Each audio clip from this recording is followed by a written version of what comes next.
Welcome everyone. मेरा नाम Nitin Lawrence है। मैं ग्लासगो स्कॉटलैंड में रहता हूँ। मैं आपको Scottish Christian Asian fellowship Glasgow Scotland की तरफ से वेलकम करता हूँ। जितने भी व्यूअर्स इस इबादत को आज सुन रहे हैं या सुनेंगे, आप सबका वेलकम है। God bless you. और हम ये मान रखते हैं कि आप इससे बहुत ब्लेसिंग पाएंगे।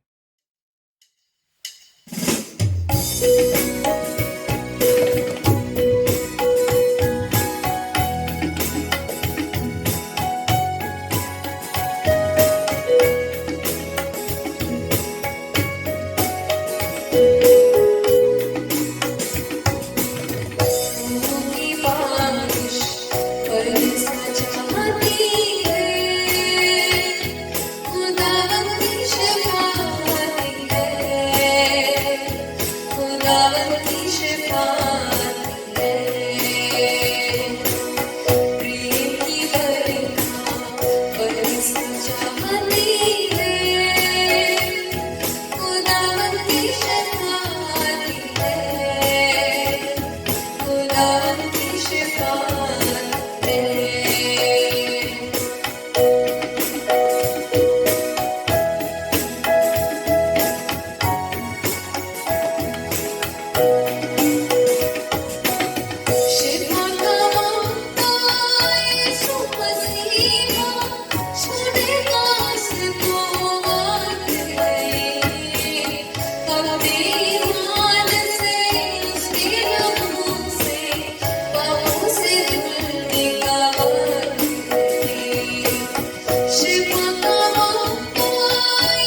आज के इस कलाम से पहले प्रार्थना में जाएंगे। खुदावन, हम तेरे आगे आते हैं, अपने स्वर को झुकाते हैं और धन्यवाद देते हैं खुदावन कि तूने हम सबको ये एक मौका दिया कि हम फिर से पिता परमेश्वर तेरे उस कलाम को जो तूने दिया है जिंदा है पिता परमेश्वर। इस कलाम के ज़रिए से हम पिता परमेश्वर तेरे से बातचीत कर सकें पिता परमेश्वर। इस कलाम को पिता परमेश्वर जहाँ जहाँ ये बांटा जाए पिता परमेश्वर, तू उस पर अपना आशीष और बरकत का हाथ रख पिता परमेश्वर। मैं तेरे सामने पिता परमेश्वर ये दुआ रखता हूँ पिता परमेश्वर, तू पिता परमेश्वर अपने कलाम पर आशीष और बरकत दे पिता परमेश्वर। मेरे ज़बान मेरे मुंह को पिता परमेश्वर छू ले पिता परमेश्वर, ताकि जो भी कलाम इससे निकले पिता परमेश्वर तेरी महिमा और जलाल के लिए ज़ाहिर हो पिता परमेश्वर। दुनिया में तमाम तेरे लोगों को पिता परमेश्वर जो तेरे कलाम को फैलाते हैं पिता परमेश्वर, इस समय में पिता परमेश्वर थ्रू ऑनलाइन पिता परमेश्वर तू उनको आशीष और बरकत दे। जो लोग इस कलाम को सुनते हैं और जहाँ जहाँ और कलामों को सुनते हैं पिता परमेश्वर, तू उनको आशीष और बरकत दे और तेरा कलाम पिता परमेश्वर लोगों के जीवनों में कार्य कर सके। तू ब्लेस कर पिता परमेश्वर और इस कलाम पर अपना आशीष और बरकत का हाथ रख पिता परमेश्वर। सारे लोगों के लिए, सारी तेरे तमाम लोगों के लिए पिता परमेश्वर हम धन्यवाद देते हैं और पिता परमेश्वर इस कलाम के लिए पिता परमेश्वर दुआ चाहते हैं। तू इसे ब्लेस कर, इसको तेरे पाक लहू में कवर करते हैं पिता परमेश्वर, और पिता परमेश्वर ये कलाम बहुत से लोगों के लिए आशीष और बरकत का बाइस ठहरे। इस प्रार्थना को यीशु मसीह के मीठे और जलाली नाम में मांग लेते हैं और पाते हैं, आमीन। मैं आपके सामने मैं ज़्यादा समय नहीं लूँगा, मैं आपके सामने बाइबल रीडिंग करूँगा। पहले आज का जो कलाम है वो यर्मिया नबी की किताब से है, जरमाया चैप्टर 29 वर्स 4 to 14। यर्मिया चैप्टर 29 29 बाब 4 से लेके 14 तक मैं आपके सामने पढ़ूँगा। यहाँ पे ऐसा लिखा है, रब उल अल्फाज इज़राइल के खुदा उन सब आसीरों को जिनको मैंने यरूशलेम से आसीर करवा के बाबुल भेजा है, यूँ फरमाता है, तुम घर बनाओ और उनमें बसो और बाग लगाओ और उनके फल खाओ। बीवियाँ करो ताकि तुमसे बेटे बेटियाँ पैदा हों, और बेटों के लिए बीवियाँ लो और अपनी बेटियाँ शौहरों को दो ताकि उनसे बेटे बेटियाँ पैदा हों। और तुम वहाँ फूलो फलो और कम ना हो, और उस शहर की खैर मनाओ जिसमें मैंने तुमको आसीर करवा के भेजा है, और उसके लिए खुदावंद से दुआ करो, क्योंकि उसकी सलामती में तुम्हारी सलामती होगी। क्योंकि रब उल अल्फाज इज़राइल का खुदा यूँ फरमाता है, वो नबी जो तुम्हारे दरमियान हैं और तुम्हारे गैब दान तुमको गुमराह ना करें, और अपने ख्वाबीनों को जो तुम्हारे ही कहने से ख्वाब देखते हैं ना मानो, क्योंकि वो मेरा नाम लेकर तुमसे झूठी नबूवत करते हैं। मैंने उनको नहीं भेजा, खुदावंद फरमाता है। क्योंकि खुदावंद यूँ फरमाता है, जब बाबुल में 70 बरस गुजर चुकेंगे तो मैं तुमको याद फरमाऊँगा और तुमको इस मकाम में वापस लाने से अपने नेक कौल को पूरा करूँगा, क्योंकि मैं तुम्हारे हक में अपने ख्यालात को जानता हूँ, खुदावंद फरमाता है, यानी सलामती के ख्यालात, बुराई के नहीं, ताकि मैं तुमको नेक अंजाम की उम्मीद बख्शूं। तब तुम मेरा नाम लोगे और मुझसे दुआ करोगे और मैं तुम्हारी सुनूंगा। और तुम मुझे ढूंढोगे और पाओगे, जब पूरे दिल से मेरे तालिब होगे, और मैं तुमको मिल जाऊंगा, खुदावंद फरमाता है। और मैं तुम्हारी आसीरी को मौफूक करूंगा और तुमको उन सब कौमों से और सब जगहों से जिनमें मैंने तुमको हाँक दिया है जमा कराऊंगा, खुदावंद फरमाता है। और मैं तुमको उस जगह में जहाँ से मैंने तुमको आसीर करवा के भेजा है वापस लाऊंगा। खुदावंद के इस कलाम पर पढ़े जाने पर आशीष और बरकत हो।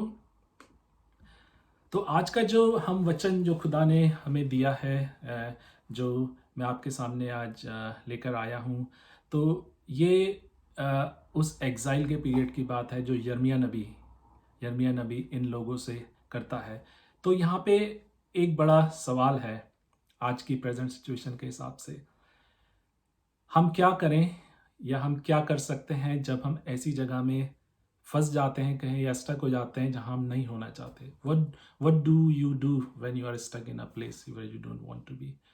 हमारे लिए क्या पर्पस होता है वहाँ पे, हम पर्पस क्या ढूंढते हैं या क्यों हम वहाँ होते हैं। तो एक बहुत बहुत बड़ा सवाल है कि हम क्या सोचते हैं, क्या करते हैं जब हम ऐसी जगह में फंस जाते हैं जहाँ हम नहीं होना चाहते हैं। तो मेरे ख्याल से यही सवाल, एकदम सेम सवाल वो लोग जो बेबीलोन में थे, फंस गए थे, यही सवाल उन लोगों के सामने भी था कि वो लोग क्या करें जो वहाँ फंस गए हैं। इनफैक्ट शुरू में तो वो ऐसा सवाल सोच भी नहीं रहे होंगे कि हम फंस गए यहाँ पे। वो लोग तो ये सोचते थे जल्दी से जल्दी अपने जगह जहाँ जाना चाहते थे वहाँ जाना चाहते थे। तो शुरू में तो उनको ये सवाल भी नहीं उन्होंने सोचा होगा। लेकिन ये जो हमने कलाम पढ़ा है, स्क्रिप्चर पढ़ा है, यिर्मयाह के जो खत है जो उन लोगों के लिए, उसमें साफ ये लिखा है कि वो लोगों को ये बताता है। हमने एक बड़ी फेमस वर्स हम सब जानते हैं, यिर्मयाह के ही चैप्टर में है 11वीं आयत, 29 की 11वीं आयत में फिर से आपके सामने पढ़ूंगा। इसमें जैसा लिखा है कि क्योंकि यहोवा की यह वाणी है कि जो कल्पनाओं में तुम्हारे विषय करता हूँ उन्हें मैं जानता हूँ, वो हानि की नहीं वरन कुशल की है, और अंत में तुम्हारी आशा पूरी होगी। ये बड़ी फेमस वर्स है, हम सब इसको जानते हैं, और ये बहुत ही encouraging all around the world सारे मसीही लोगों के लिए है। बहुत ही इंकरेजिंग, बहुत ही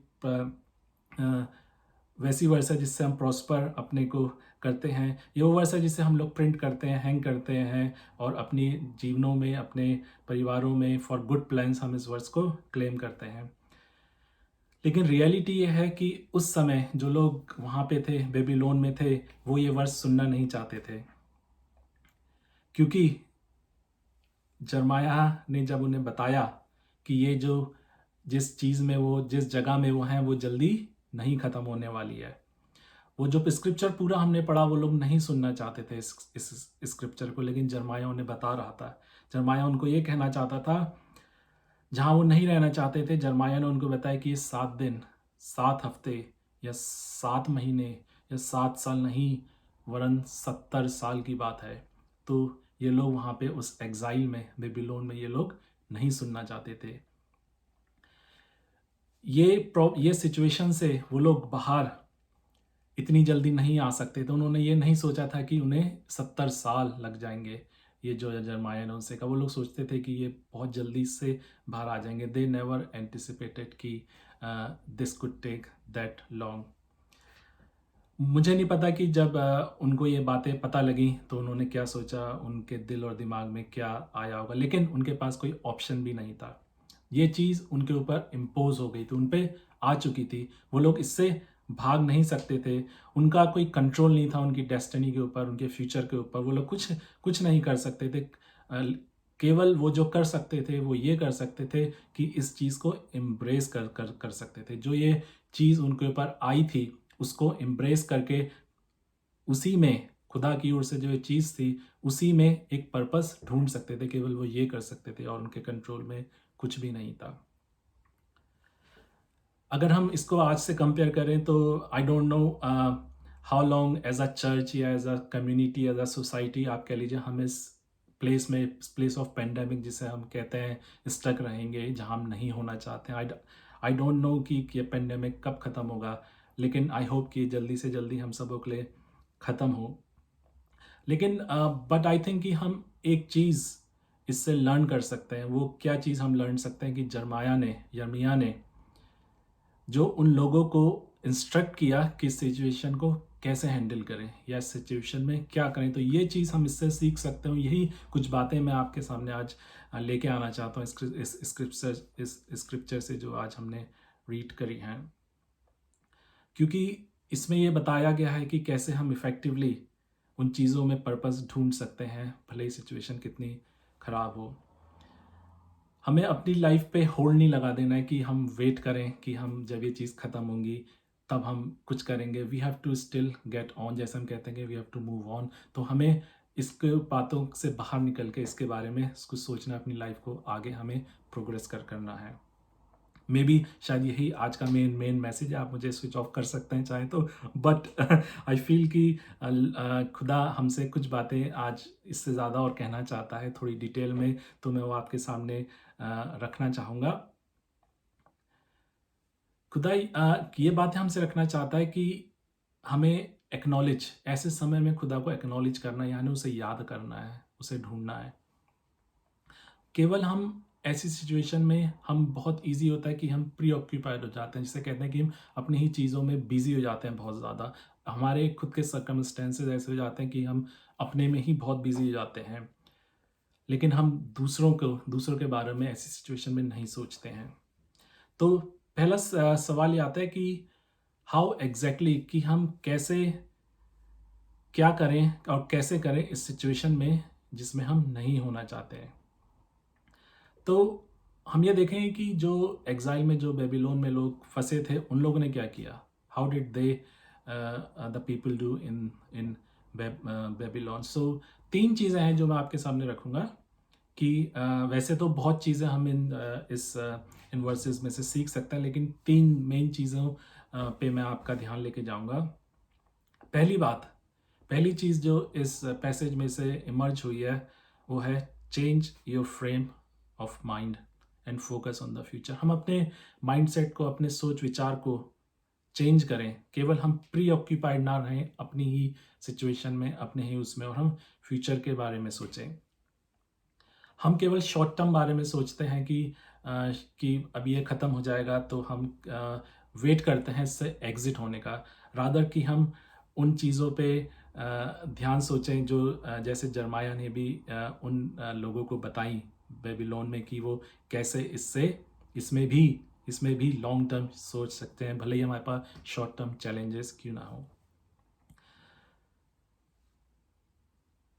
तो उनके लिए थिंक करने के लिए उनको बिट लॉन्गर सोचना था। उन लोगों को लॉन्ग टर्म सोचना था। जैसे जरमाया ने उन्हें इंस्ट्रक्ट किया था। 2 चीज़ें मैं कलाम में से निकालूंगा, इन्हीं वर्सेस में से। पहली बात, उसने कहा कि जैसे मैंने पढ़ा कि फोकस ऑन द फ्यूचर। 5वीं वर्ष में मैं पढ़ूंगा। 5वीं वर्ष में लिखा है, घर बनाकर उनमें बस जाओ, बारियां लगाकर उनके फल खाओ। तो जरमाया उन्होंने सिखाया कि build houses, plant trees, plant vegetables, gardens, और उनका फायदा उठाओ, वहां सेटल हो जाओ। तो पहली बात कि फोकस ऑन द फ्यूचर, घर बनाओ, प्लांटिंग करो, वेजिटेबल्स लगाओ। दूसरी बात, second thing he says in verse 6, which is very important thing आज के समय से हम करें, लुक आफ्टर योर फैमिलीज। 6ठी वर्ष में वो क्या कहता है, विवाह करके बेटे बेटियां जन्माओ और अपने बेटों के लिए स्त्रियां ब्याह लो, और अपनी बेटियां पुरुषों को ब्याह दो, कि वे भी बेटे बेटियां जन्माएं और वहां घटो नहीं वरन बढ़ते जाओ। तो जरमाया कहता है कि लुक आफ्टर योर फैमिलीज। तो this is a time where we need to give attention to our families. जैसे उस समय जरमाया ने उन लोगों को कहा कि अपने परिवारों को ध्यान दो, यहाँ पे सेटल हो जाओ। ही वॉन्टेड टू से टू देम, सेटल हो जाओ। क्योंकि वो खुदा का कलाम, खुदा की ओर से जो कलाम था उनके लिए, वो शेयर करना चाहता था। वो ये चाहता था, वो खुदा की दिल की बात उन लोगों तक लेकर आना चाहता था कि build houses, make gardens, plant vegetables, और उसकी जो फसल है उसकी खाओ, और अपनी परिवारों पर ध्यान दो। Give attention to your families. जरमाया उन लोगों को खुदा की उस कॉलिंग के बारे में बताना चाहता था कि don't get pre occupied with your self, लेकिन अभी की कंडीशंस के हिसाब से अपने को बांधो मत, लेकिन फ्यूचर के बारे में सोचो, उस पर्टिकुलर मोमेंट के बारे में सोचो जब तुम यहाँ से बाहर चले जाओगे। इवन दो कि वहाँ पे वो एग्जाइल में थे, उनकी किस वजह से वो एग्जाइल में थे, क्योंकि उनकी जो प्रीवियस जनरेशन्स और उनके जो बाप दादाओं ने, उनके जो चीज़ें थी सारी, लेकिन क्योंकि खुदा का उनके साथ वाचा थी, इसलिए भले ही वो एग्जाइल में थे, लेकिन खुदा फिर भी उन्हें फ्लरिश करना चाहता था, उन्हें बढ़ाना चाहता। उनकी पिछली जनरेशन, उनकी प्रीवियस जनरेशन्स का खुदा के साथ जो वाचा थी, वही खुदा उनके साथ वहाँ भी, भले ही वो एग्जाइल में थे, वहाँ भी खुदा उनके साथ पूरा करना चाहता था। तो मैं ये कहना चाहूँगा कि खुदा आज भी हमें फ्लरिश करना चाहता है। ही वॉन्ट टू ग्रो अस। भले ही हम ऐसी सिचुएशन में अपने को देखते हैं कि जहाँ हम नहीं होना चाहते हैं। वो हमें बढ़ाना चाहता है as a church, as an individual, as a society, as a community. भले ही सर्कमस्टेंसेज आइडियल नहीं है, भले ही सिचुएशन पॉसिबल नहीं है, I think and I believe कि हम इससे बाहर आएंगे एज अ स्ट्रॉन्गर, हम इससे बाहर निकल के आएंगे। आपका फेथ स्ट्रांग हो सकता है, हम सबका फेथ इससे स्ट्रांग हो सकता है। हम इस सिचुएशन में भी वी कैन बियर फ्रूट्स, हम इसमें भी फलदायक हो सकते हैं स्पिरिचुअली, दूसरे लोगों के लिए, अपनी फैमिलीज के लिए, अपने लिए, इस ज़िंदगी में, इस स्पेसिफिकली इस पेंडेमिक के समय में। लेकिन उसके लिए एक बड़ी खास चीज़ की ज़रूरत है। It requires a change of heart. हमें अपने दिलों को बदलना है और हमारे अपने सोच विचार को, अपने माइंडसेट को हमें चेंज करना है। हम इससे परेशान ना होकर, लेकिन इसमें पर्पस ढूंढ के अपने माइंडसेट को, अपने दिलों को चेंज करेंगे तो हम बहुत सा फल लाएंगे। बाइबल बात करती है रिपेंटेंस की। हमने बहुत जगह देखा है कि तौबा करना जिसे जिसे कहते हैं, या हिंदी में पश्चाताप करना कहते हैं। बड़ा भारी वर्ड लगता है जब कहीं भी हम सुनते हैं या वचन में पढ़ते हैं या कहीं भी बोला जाता है, तो बड़ा स्ट्रॉन्ग वर्ड लगता है, लेकिन ये इतना स्ट्रॉन्ग वर्ड नहीं है। It's just a change of our heart and our mindsets. तो ये समय है कि हम रिपेंटेंस करें, हम पश्चाताप करें और खुदा को खोजें। मैं आपको आज इंकरेज करना चाहता हूँ कि keep building your families, spend time with your families, give attention to your families, and इसके साथ साथ and to the family of God, to the people of God. कैसे हमारी जो कम्युनिटी है, हम अपने नेबर्स को, अपने लोगों को जिनको हम जानते हैं, एक्सटेंडेड फैमिलीज को, एक्सटेंडेड फ्रेंड्स को, we can keep encouraging each other. हम इस समय में फ्यूचर प्लान्स भी बना सकते हैं। भले ही हमारे पास शॉर्ट टर्म चैलेंजेस हैं, लेकिन स्टिल खुदा हमें कहता है थ्रू कलाम, हमने देखा जैसे जरमाया उन लोगों का मेक प्लान्स फॉर फ्यूचर, तो हम भी वही इस समय कर सकते हैं। मैं ये नहीं जानता कि जो उस समय के हिसाब से जब जर्मनों से कहा कि यहाँ पे घर बनाओ, यहीं पे बस जाओ, कितने लोग वहाँ पे उस समय में उन लोगों ने घर बनाए और बस गए। मे भी शायद जिन लोगों ने घर बनाए होंगे वो शायद उसमें रह भी नहीं पाएंगे, लेकिन उनके बच्चे या उनके ग्रैंड चिल्ड्रंस वहाँ पे रहे होंगे। तो हम कुछ भी करते हैं तो भले ही उसका फ़ायदा हमारे लिए नहीं होता, लेकिन फ्यूचर में नेक्स्ट जनरेशन्स टू जनरेशन्स वहाँ पे उसका हार्वेस्ट या उसको रीप किया जाता है, उसका फ़ायदा वहाँ निकलता है। We need to keep always thinking long term, even though, जैसा मैंने कहा, even though we have a short term challenge, we need to keep thinking, we have to change our mindsets and think beyond where we are in. तो दूसरी बात, ये पहली बात तो थी future, change of our minds and look for the future. दूसरी बात जो है वो इसी चैप्टर की वर्स 7 में है। मैं पढ़ दूंगा आपके सामने। परंतु जिस नगर में मैंने तुमको बंदी करा के भेज दिया है, उसके कुशल का यत्न करो और उसके हित के लिए यहोवा से प्रार्थना किया करो, क्योंकि उसके कुशल से भी तुम भी कुशल के साथ रहोगे। तो यहाँ पे बेसिकली यर्माया ये कह रहा है कि बेबीलोन के लिए प्रार्थना करो।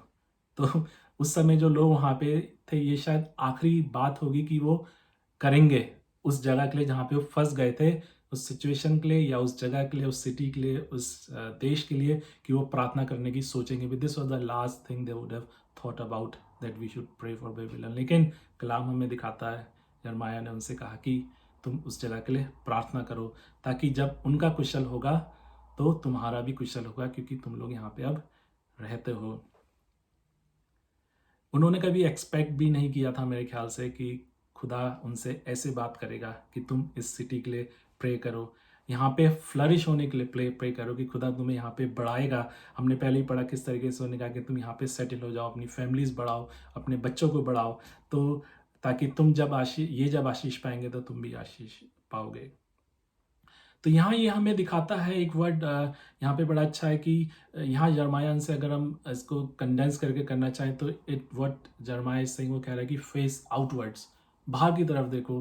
बड़ी इंपॉर्टेंट बात है कि हम इस सिचुएशन में, एंड इट्स वेरी नेचुरल, हम सब we try to be looking inwards, which is again we are trying to cover and look after ourselves, but लेकिन जर्माया यहाँ पे कह रहा instead of rather looking inwards, look outwards, means कि इस situation के लिए, उस शहर के लिए, उस नेशन के लिए प्रार्थना करो। सो हमें दूसरों के लिए इस समय से बात है कि हमें आउटवर्ड होना है। We need to think about outside world as well. It's a very challenging time. It's a challenging thing for as a church uh, in general to face outwards. But लेकिन हम चाहें, और खुदा का हमसे कलाम भी है कि हम खुदा की सामर्थ पाके, खुदा की सामर्थ से हम we can face outwards, we can still pray, we can pray for outside world, बाहर के दुनिया के लिए हम प्रार्थना कर सकते हैं। हम इस समय केवल अपने लिए ही ना सोचें, केवल हम एज अ इंडिविजुअल अपने लिए ना सोचें, लेकिन हम अपनी सिटी जहाँ हम रहते हैं, अपने देश के लिए प्रार्थना करें। Pray for our nation and different nations, and we have been praying for in this pandemic, so that this pandemic का अंत हो जाए, पूरी दुनिया से अंत हो जाए। हम प्रे करते हैं अपनी गवर्नमेंट के लिए, अपने लीडर्स के लिए, अपने साइंटिस्ट्स के लिए, अपनी सिटीज़ के लिए, अपने देशों के लिए हम प्रार्थना करते हैं। और मैं जानता हूँ कि आप बहुत सारे लोग दूसरी तरीके से इन्वॉल्व रहते हैं बाहर कम्युनिटी की हेल्प में। So that is really what it is like, face outwards rather than facing inwards. I think it's very important, बहुत ज़रूरी है कि अगेन हम अपने को प्री ऑक्यूपाइड ना कर लें, और हम ये भूल जाएं कि बाहर की दुनिया में भी हमें हेल्प करना है, कि हमें फेस आउटवर्ड करनी है। तो हम ये कोशिश करें कि हम बाहर फेस आउटवर्ड्स और हम उन लोगों के लिए प्रार्थना कर सकें। एक चैलेंजेस जो स्क्रिप्चर में है एट दिस टाइम, कि हम दूसरे लोगों के लिए प्रार्थना कैसे करें। उस समय भी ये चैलेंज था उन लोगों के लिए कि वो प्रार्थना कैसे करें। तो हम लुक अराउंड कर सकते हैं कि बहुत से लोग बहुत सी प्रॉब्लम्स में हैं इस समय, लेकिन हम थ्रू प्रेयर उनसे जुड़ सकते हैं, उनके लिए प्रार्थना कर सकते हैं, उनके सिटीज़ के लिए, उनके नेशंस के लिए। यीशु मसीह ने भी एक अपने डिसाइपल्स को, जो उसके चेले थे, यूहन्ना 4 बाब, उसमें पूरी जो अगर हम पूरा पैसेज पढ़ें तो उसमें वो क्या क्या कहता है, उसके जो चेले आपस में क्या क्या बात करते हैं, कि दे वर हैविंग द कन्वर्सेशन कि तुम्हें पता है कि यीशु मसीह उस सामरी स्त्री से क्या बात कर रहा है, क्या बात चल रही है, ये यीशु मसीह ने कुछ खाया पिया तो नहीं। वो सारी ये सब दुनिया की बातों में अपने को प्री ऑक्यूपाइड कर रखा था उन्होंने। तो ये पूरा पैसेज हम पढ़े तो उसमें सामरी स्त्री की जो पूरी चैप्टर है, उसमें तो चेले आपस में ही बात कर रहे थे कि वो क्या कर रहा होगा, क्या खा रहा होगा, क्या बात कर रहा, हमें कुछ नहीं पता लग रहा। लेकिन यीशु मसीह ने उनको चैलेंज किया और कहा कि do not focus, you are focusing on the wrong thing.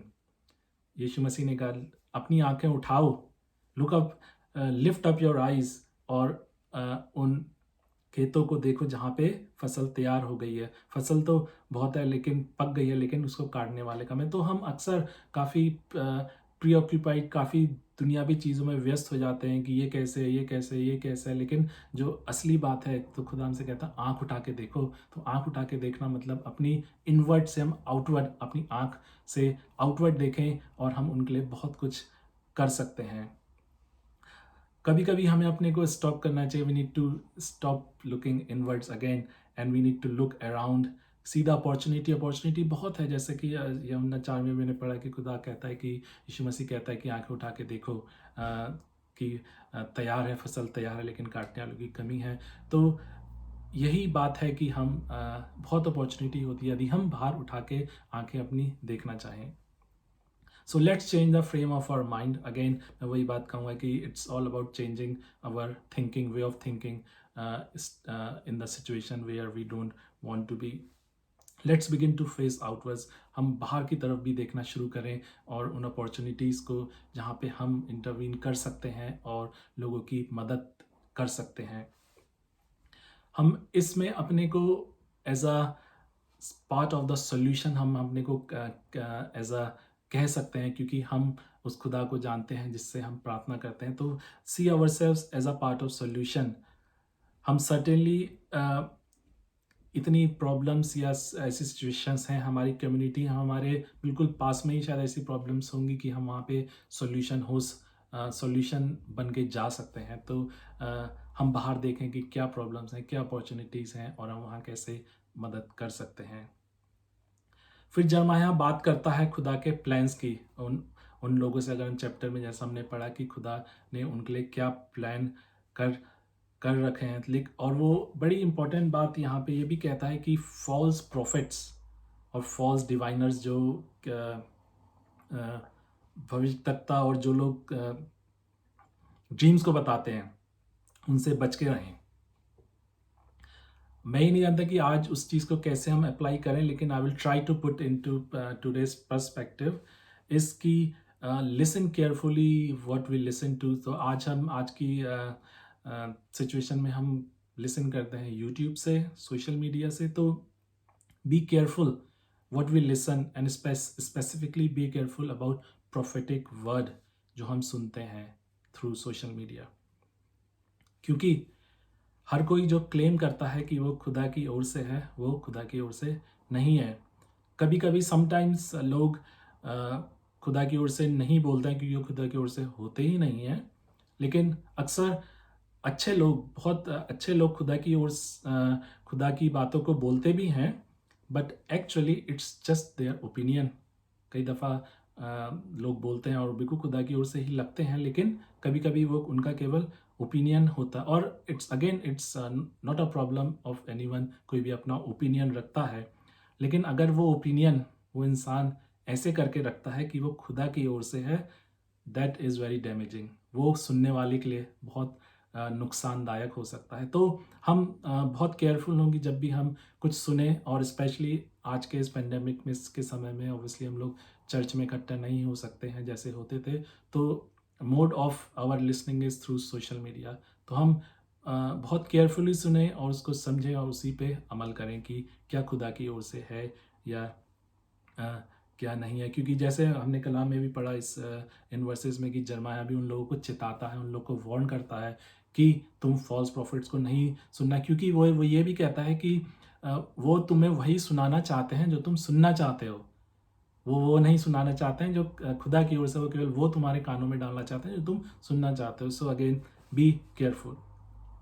तीसरी और आखिरी बात जो मैं करना चाहूँगा is to find God still in this situation, जो कि वर्स 12 में है, 12वीं वर्स। मैं एक बार आपके सामने पढ़ दूंगा। तब उस समय तुम मुझको पुकारोगे और आकर मुझसे प्रार्थना करोगे और मैं तुम्हारी सुनूंगा। तो यहाँ खुदा कहता है कि मुझे तुम ढूंढो, सीक मी। आई थिंक ये तीसरी बात एम्फसाइज करती है कि हम इस सिचुएशन में, भले ही हम इस सिचुएशन में हैं, but still we can find God in a new and in a fresh way. उस समय की एग्जाइल की हम इस चैप्टर के इस वर्सेस के हवाले से अगर देखें, उस समय वहाँ पे जो लोग थे जो वहाँ पे एग्जाइल में थे, उन लोग के बहुत एक ऐसे बैकग्राउंड से आ रहे थे जहाँ पे बहुत रिचुअल्स थे, faiths, they were very faithful, they lived in यरूशलेम और जूडा एंड और वो काफ़ी इन रिचुअल्स के यूज टू थे। और काफ़ी सारे उसमें ऐसे भी थे कि केवल उसको ट्रेडिशनली फॉलो कर रहे थे, उनका दिल उसमें नहीं था। काफ़ी उसमें बहुत सारे उसको ट्रूली भी फॉलो करते थे।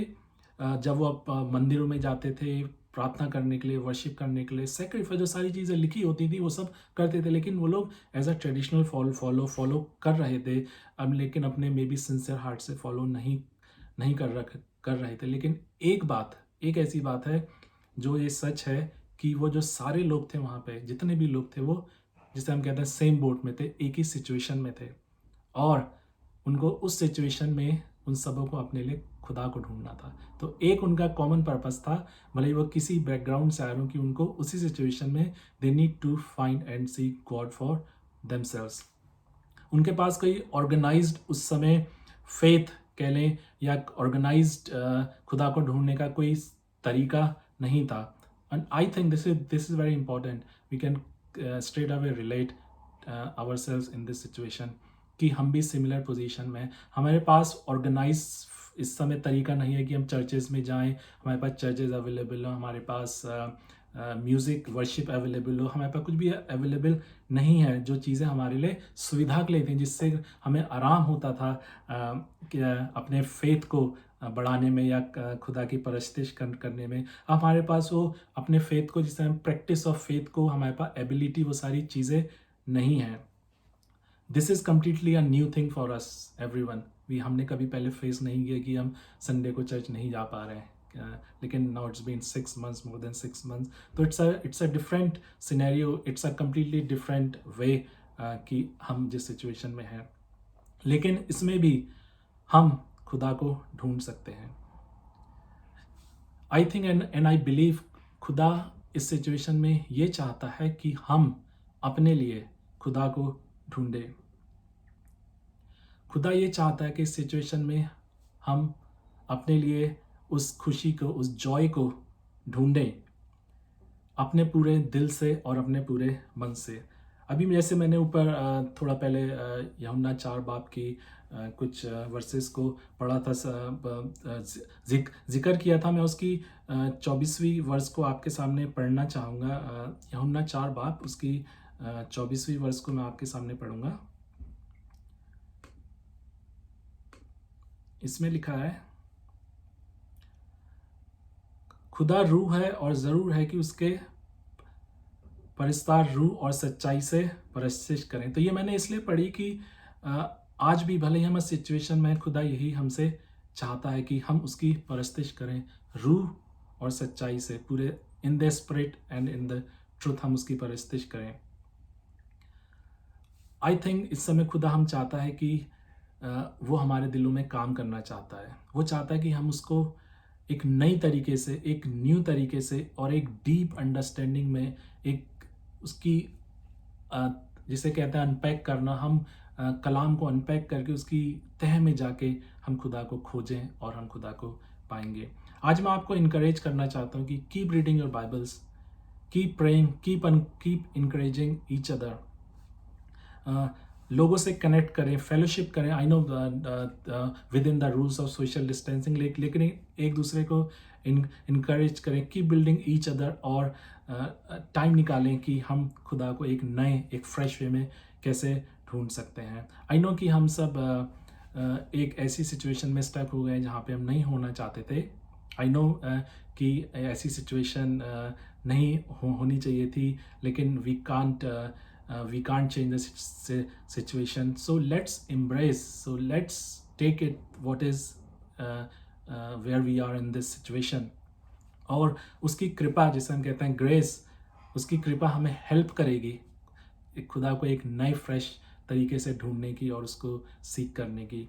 Let's put time in our families, जैसा हमने ऊपर देखा, फैमिलीज में पुट करें। Let's face outwards, begin to look outwards and see कहाँ पे हम मदद कर सकते हैं। Let's begin to see needs around us, कहाँ पे ज़रूरत है, जहाँ पे हम थ्रू प्रार्थना, थ्रू लोगों से कनेक्ट होके, थ्रू सोशल मीडिया या जैसे भी हम लोगों को इनकरेज कर सकते हैं। उस समय वहाँ पे, अगर हम फिर से एग्जाइल की बात करें, जो लोग वहाँ पे थे, वहाँ पे किसी बड़े स्पेसिफिक रीज़न से वहाँ पे फंस गए थे, रेबलिंग अगेंस्ट गॉड, एंड लेकिन वहाँ पे खुदा का प्रॉफिट वहाँ पे था, and God was still with them because God love them. तो मैं ये कहना चाहता हूँ कि मे बी आज से बहुत से लोग इस वीडियो को देख रहे होंगे या सोच रहे होंगे कि I am stuck in a place where we don't want to where we don't want to be। फिर हम एक क्वेश्चन मार्क आता है कि क्या खुदा मेरे साथ है। मैं आपसे कहना चाहता हूँ, यस, खुदा आपके साथ है। Yes, Jesus is with you today, because क्योंकि उसने उस क्रूज पर अपनी जान दी और तीसरे दिन मुर्दों में से जी उठा। उसने ये ऐसा किया ताकि we can know God the Father, so that मैं और आप उसके बच्चे कहलाएं। तो हाँ, कैसी भी सिचुएशन हो, खुदा हमारे साथ है। केवल हमें क्या करना है, वी हैव टू सिंपली से यस टुडे, और हम उस खुदा को फिर से एक फ्रेश तरीके से ढूंढना शुरू कर दें और वो खुदा इस सिचुएशन में खड़ा है हमारे लिए टू से यस। केवल हमें उसे अपने प्री ऑक्यूपाइड ना होके हमें आउटवर्ड होके हमें अपने लिए दूसरों के लिए प्रार्थना करनी है और एक फ्रेश तरीके से खुदा को ढूंढना है, एक नए पर्सपेक्टिव से, एक नए माइंड सेट से हमें खुदा को ढूंढना है। आइए इस कलाम के लिए हम खुदावन से प्रार्थना मांगेंगे और हम प्रे करेंगे कि ये कलाम जो हमने सुना है, बांटा गया है, आप सबको बहुत आशीष दे। आइए मैं प्रार्थना करूँगा। खुदावन, मैं तेरे आगे अपने सर को झुकाता हूँ और धन्यवाद देता हूँ खुदावन इस समय के लिए फिर से जो तूने दिया पिता परमेश्वर। इस कलाम पर पिता परमेश्वर तू अपना आशीष और बरकत का हाथ रख। मैं दुआ चाहता हूँ खुदावन की ये कलाम जिन जिन लोगों ने सुना है तू उनको आशीष दे। तू पिता परमेश्वर हम सबको ऐसा मन दे कि हम पिता परमेश्वर आउटवर्ड्स की हम बाहर के लिए पिता परमेश्वर सोच सकें, केवल अपने लिए ही नहीं दूसरों के लिए सोच सकें पिता परमेश्वर, और तेरे को पिता परमेश्वर हम इस समय में भी खोज सके। तू सबको ऐसा मन दे पिता परमेश्वर की पिता परमेश्वर लोग एक दूसरे के लिए प्रार्थना कर सकें और एक दूसरे के लिए पिता परमेश्वर आशीष मांगने वाले हो सके। इस कलाम पर पिता परमेश्वर तू अपना आशीष और बरकत का हाथ रख। अंत में हम खुदाबंद की सिखाई दुआ में शरीक होंगे। आए हमारे बाप, तू जो आसमान पर है, तेरा नाम पाक माना जाए, तेरी बादशाहत आवे, तेरी मर्जी जैसे आसमान पर पूरी होती है ज़मीन पर भी हो। तू हमें हमारी रोटी आज हमें बख्श दे, जिस तरह से हम अपने कसूरवारों को माफ़ करते हैं, तू भी हमारे कसूर हमें माफ़ कर। हमें आजमाइश में न पड़ने दे, बल्कि बुराई से बचा, क्योंकि बादशाहत, कुदरत और जलाल हमेशा तेरी ही है। आमीन। I thank you again everyone for listening, tuning to this video, this message, and I pray कि खुदा आप सबको बहुत आशीष और बरकत दे। Stay safe, stay blessed, and keep looking after each other. God bless you. Amen.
Sir को झुकाऊं तो तू यीशु, सर को उठाऊं तो तू यीशु।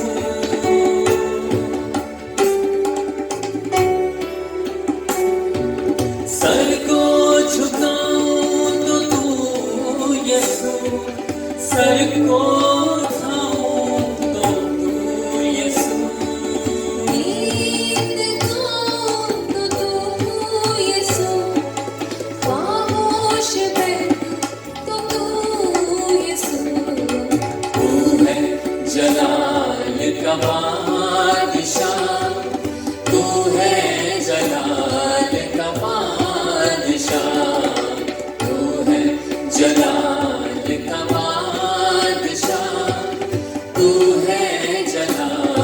Come on.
जलाल का बादशाह, तू है जलाल का बादशाह, तू है जलाल का बादशाह, तू है जलाल का बादशाह।